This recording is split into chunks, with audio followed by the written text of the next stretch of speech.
प्रिया, अजय और विनय गुड़गांव की एक मल्टीनेशनल कंपनी में काम करते थे और वीकेंड मनाने के लिए शहर से दूर निकल आए थे।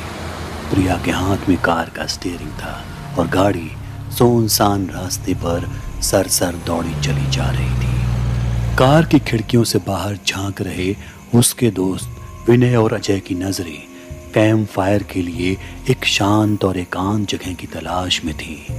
तभी अजय आवाज लगाता है, रुको रुको, दिख गई, बहुत बढ़िया जगह है। कुछ घने दरख्तों के बीच उन्हें एक अच्छा ठिकाना समझ आया और प्रिया ने कार वहीं रोक दी। ना जाने क्यों, लेकिन प्रिया उस जगह की खौफनाक फिजाओं को अपने बदन पर महसूस कर रही थी। उसकी शक्ल पर बेचैनी और हाथों की कपकपाहट ये साफ जाहिर कर रही थी कि यहाँ सब कुछ ठीक नहीं है। ये जगह प्रिया को मानो काटने को दौड़ रही थी, लेकिन विनय और अजय की जिद के आगे वो बेबस थी। अजय ने थोड़ी ही देर में टेंट गाड़ कर आग जला दी। तीनों उस तपिश को चारों तरफ से घेरे अपनी अपनी बातों में मसरूफ थे। प्रिया भी अपने अनजान से डर को नजरअंदाज करने की नाकाम कोशिश कर रही थी। उसका जिस्म अजीब सी ठंडक का शिकार हो रहा था कि तभी एकाएक जंगल से एक अजीब आवाज गूंज उठती है। रात के काले सन्नाटे में शोर मचाती ये आवाज जितनी भयानक थी उतनी ही चुभन भरी भी। क्या थी ये आवाज? क्या कोई जानवर या फिर कुछ और? प्रिया ने सवालों भरी निगाहों से अजय और विनय को पलट कर देखा। वो प्रिया को कुछ बोल पाते इससे पहले ही उस खौफ से भरी आवाज ने फिर दस्तक दी, लेकिन इस बार बेइंतहा। इस वक्त तक प्रिया की पेशानी पर जमा पसीना अंधेरे में चमकता साफ नजर आ रहा था।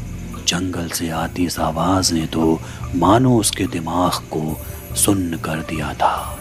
दहशत से भरी आवाज धीरे धीरे करीब और करीब आती जा रही थी कि तभी पीछे से सफेद साड़ी पहनी एक बूढ़ी औरत की आवाज आती है। बेटा, इस जगह को छोड़ दो, जितनी जल्दी हो सके यहाँ से निकल जाओ।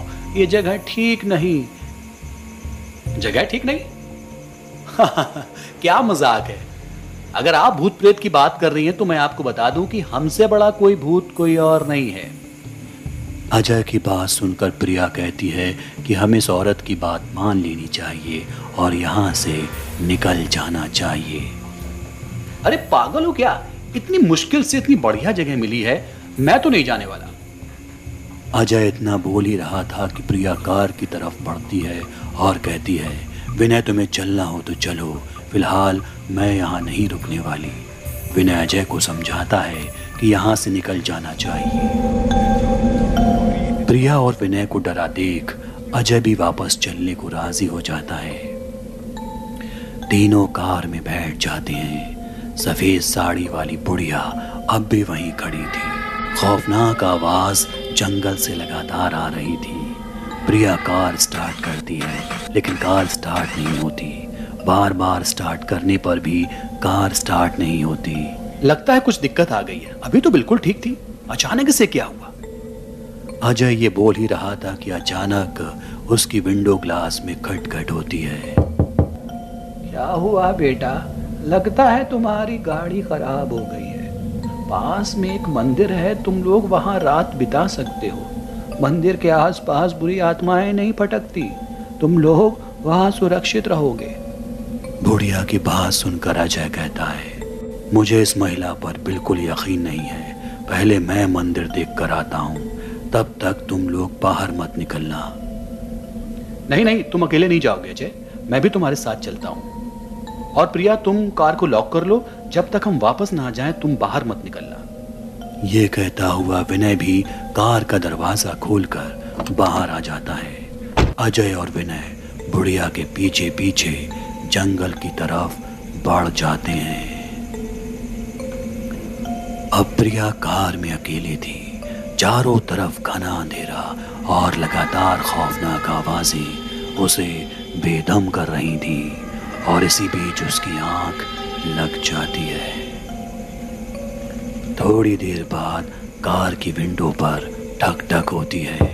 प्रिया चौंक कर उठती है। सामने विनय था। विनय प्रिया से कहता है कि मंदिर मिल गया है और अजय को मैं वहाँ पर छोड़ आया हूँ, चलो तुम्हें लेने आया हूँ। प्रिया कार से बाहर निकलकर विनय के साथ चल देती है।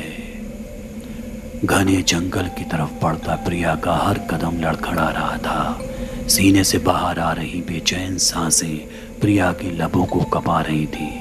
सबसे खौफनाक था उस रास्ते पर बिखरी पड़ी सूखी झाड़ियों की आवाजें, जिन्हें कुचलती हुई प्रिया उस वीरान खामोश रात को खुद एक भयानक शक्ल दे रही थी। तभी उसे दूर एक पेड़ दिखाई देता है जिसमें विनय और अजय के सिर लटक रहे थे। पेड़ के नीचे बिल्कुल सफेद साड़ी में लिपटा औरतों का अधमरा जिस्म झुंड में छाती पीट पीट कर रो रहा था। उनकी आंखों में आंसू तो थे मगर खून के। ये मातम था मौत का, जिसे शायद अपने अंजाम तक पहुंचाने वाला भी औरतों का ये अधमरा जिस्म ही था। रोदन करती औरतें उछल उछल कर पेड़ों के चक्कर काटती, फिर जमीन की मिट्टी को अपनी लंबी लाल जुबान से चाटती और फिर अजय और विनय के धड़ों को कुतरने लगती। प्रिया के मुंह से चीख निकल जाती है। वो पलट कर देखती है, पीछे वही सफेद साड़ी वाली बुढ़िया खड़ी थी जो विनय का रूप धारण करके प्रिया को यहाँ तक लाई थी। वो चिल्लाते हुए वहाँ से फौरन अपनी गाड़ी की तरफ भागती है। प्रिया की गाड़ी से महज कुछ ही मीटर का उसका फासला मानो मीलों साबित हो रहा था, लेकिन आखिरकार वो गाड़ी तक पहुंच जाती है। दोनों हाथ से स्टीयरिंग थामे प्रिया अपने सीने में लंबी लंबी सांसें खींच रही थी। फिर उसने खुद को संभालते हुए गाड़ी की रफ्तार बढ़ाई। कुछ ही घंटों में इस खौफनाक सफर का खात्मा हुआ और प्रिया अपनी बहन के घर पहुंच गई। यह महज इत्तेफाक ही था या कुछ और, लेकिन प्रिया की बहन का पति भी एक रात उसी जंगल का शिकार हुआ था। प्रिया की मुंह जुबानी जब एक वाक्य तफसील से उसकी बहन ने सुना तो उसके भी रोंगटे खड़े हो गए। फिर प्रिया की बहन ने एक ऐसी खौफनाक हकीकत से उसे रूबरू कराया जिसके लिए शायद वो तैयार ना थी। दरअसल करीब 20 साल पहले इलाके में कुछ रुदाली हुआ करती थी। जब कभी किसी के घर मौत दस्तक देती, ये औरतें उस अनजान शख्स की मौत पर चंद रुपयों के बदले टूट टूट कर रोया करती। ना तो बहते आंसुओं की परवाह, ना बिखरे बालों को समेटने की कोई फिक्र। बस खबर मिलते ही फर्श पर हाथ पटक पटक कर खूब ऊंची गुनगुनाती आवाज में रोदन करती, हूबहू उसी तरह जिस तरह उस पेड़ के चक्कर काटते हुए उछल उछल कर वो औरतें रो रही थी। फिर एक रात 2 बजे के करीब गांव के सरपंच की मौत पर रोने का बुलावा आया। रात काफी थी, लेकिन बुलावा सरपंच के यहाँ से था, इसलिए जाना जरूरी था। उस्ताद ने बिना सोचे विचारे 8 औरतों को सरपंच के यहाँ रवाना कर दिया। सरपंच की बड़ी सी हवेली का रास्ता उसी सुनसान जंगल से होकर गुजरता था जहाँ उस दौर में 2 बावड़ियाँ हुआ करती थी, जिसे रंग बिरंगे फूलों ने चारों तरफ से घेर रखा था। लेकिन उस रात इत्तेफाकन कुछ दरिंदे भी उसी जंगल के बीचों बीच गुजर रहे थे। वो एक ट्रक से थे। आधी रात जब उन्होंने इन 8 रुदालियों को जंगल से गुजरते देखा तो उन पर हवस की हैवानियत हावी हो गई और एक एक कर उन दरिंदों ने उन्हें अपनी दरिंदगी का शिकार बना डाला। काली स्याही से सनी उस रात ने उन 8 रुदालियों के जिस्मो जान को अपने आगोश में हमेशा हमेशा के लिए समा लिया। उस घिनौनी वारदात का इकलौता चश्मदीद यह जंगल उस रात के राज को अपने सीने में गाड़े यूं ही शांत और एकांत खड़ा रहा। अगली सुबह जब खबर आई तो गांव वाले फौरन हरकत में आए और जंगल पहुंचे, जहां घने दरख्तों में उन्हीं 8 रुदालियों की लाशें लटक रही थी।